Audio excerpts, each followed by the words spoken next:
we have been at Playlist for a few hours now. I think we got here around like 11 and it's like 3:30. I'm hungry. I'm so hungry. I've done so much talking and listening that I have literally worked myself up an appetite. So we're gonna go over to the food truck section and get some food.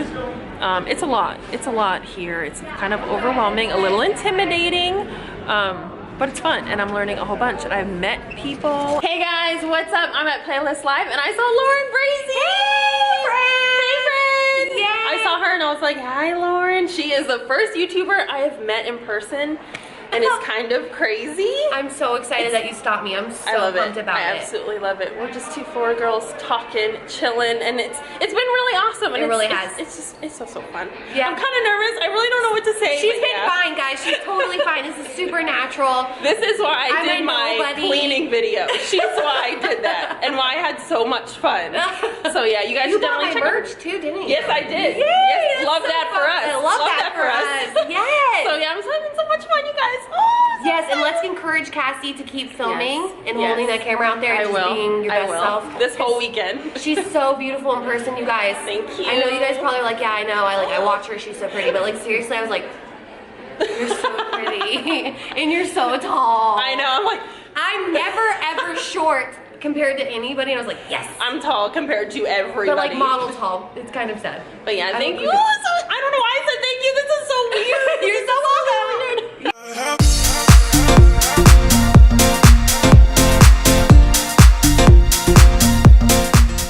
Hey guys, good morning. What's up? It is Sunday. It's the final day of Playlist Live.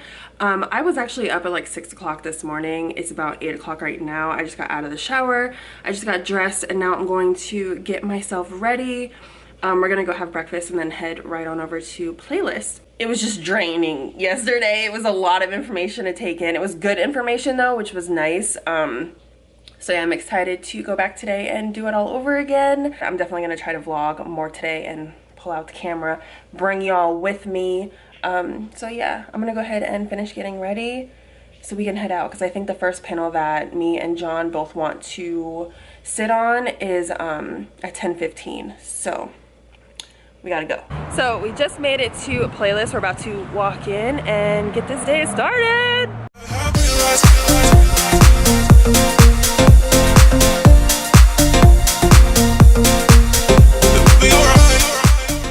So we just got done eating lunch and now we're back at it again. And this class is YouTube Analytics, the secret sauce to video channel growth. So hopefully we'll learn a lot from this one. The first two were kind of like iffy for me, but hopefully this one is a little bit more exciting and there's some good info. Think how cute he is vlogging. I define momentum as kind of like, yeah, the views per minute, comments per minute, and I think, and the second thing I look at is I love being ratioed. Anytime you're getting a ton of comments and people are your video's controversial, you know it's controversial when it's got a 50% upvote, 50% downvote. And I test to see which thumbnail does better, which one has higher engagement, which one has higher likes, which one has higher shares, and the one that wins, I then promote on my bigger channel.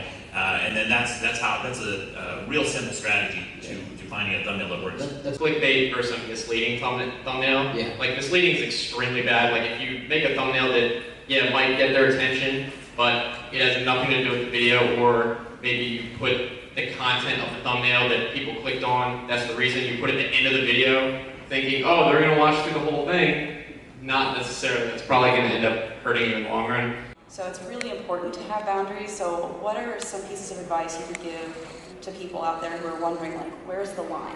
You know, at what point is it just time for you and your family and your personal things, and what do you put online and how much time do you devote to that? Because being on social media, you could just 24/7 be streaming everything you do in your life. So where do you cut that off, and what do you think the healthy point is? So I realized like I need to take care of my mental health, like, which is why I decided that I was gonna do a social media detox one day. And I completely went in and blacked out, and I was so terrified because I've constantly been told that if you don't post, you're gone, goodbye, people are going to forget about you, you're not going to be on the algorithm anymore, people are going to find somebody else, you know, if Oprah didn't come on at 3 p.m., you're going to switch to the next network, like, and so I felt that, but I just had to make the decision for myself, like, it doesn't matter if it's going to stop my career, because what's going to stop my career is my mental stability and my ability to keep pushing forward, so this is what I need to do. Reach out, don't just assume that no one wants to work with you, or if somebody has a bit of knowledge, you can ask. Like, the worst thing they're gonna say is no, you know, but then again, like, ask why. Like, don't be afraid. Like, for so long I was like afraid to speak out, or I didn't respect my own intelligence because I had been taught that I was only able to go to a certain level, and that's not true. So I think, as you know, especially like women together, to recognize that that might be something that other people are going through, like go out of your way to like help people out, not like give yourself away, but like, you know, if there's an opportunity there, like hook someone up, like, for sure, and don't be afraid to ask for it, because you absolutely deserve it. For me, I love seeing other women succeeding. It makes me so happy, and just us supporting one another is really, really important. Like, not just like tweeting hashtag support women, like actually do it. If you see like some woman launch a business and it's like dope, screenshot it from your Insta stories, spread it out like that. We only together, working together is how we're gonna grow.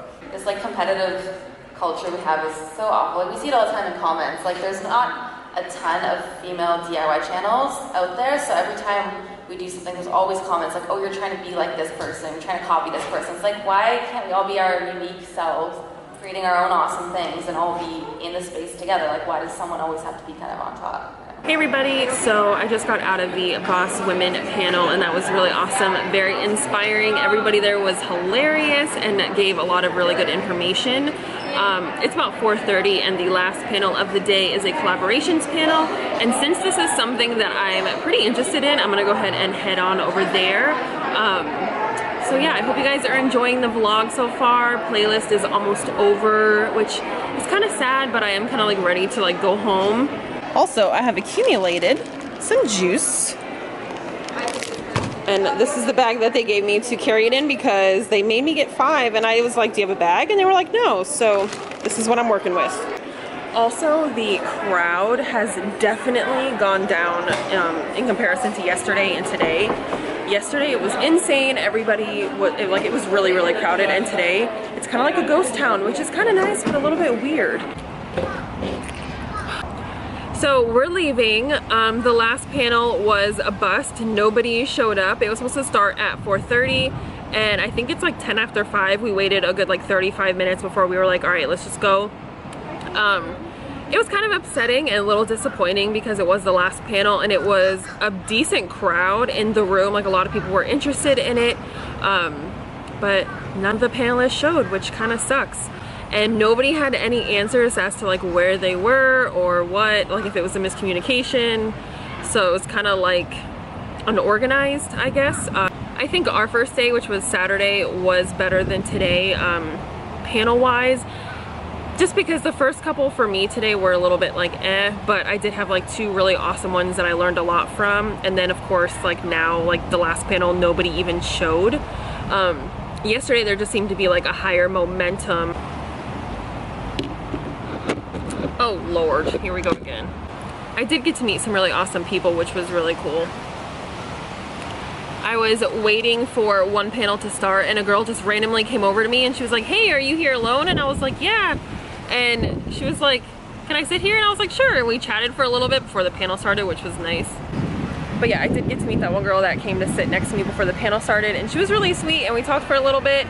I met Shalom Black, which was awesome. She is beautiful, and she had a lot of really inspiring things to say about social media and not getting wrapped up in believing that everybody's life that they put out on social media is, you know, 100% correct, because everybody only puts out what they want you to see. Basically, it was like, don't compare your behind the scenes to somebody's highlight reel, which is 100% true. Like, people only put out what they want you to see. Obviously, nobody's gonna tweet or post on Instagram when they're feeling like crap and insecure and all that other stuff. So we all feel that way, and don't let people's social media be your standard.